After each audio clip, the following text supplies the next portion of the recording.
بسم الله الرحمن الرحيم اقرأ باسم ربك الذي خلق خلق الإنسان من علق اقرأ ربك الأكرم الذي علم بالقلم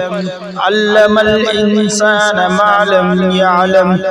كلا إن الإنسان ليطغى أن رآه استغنى إن إلى ربك الرجعى أرأيت الذي ينهى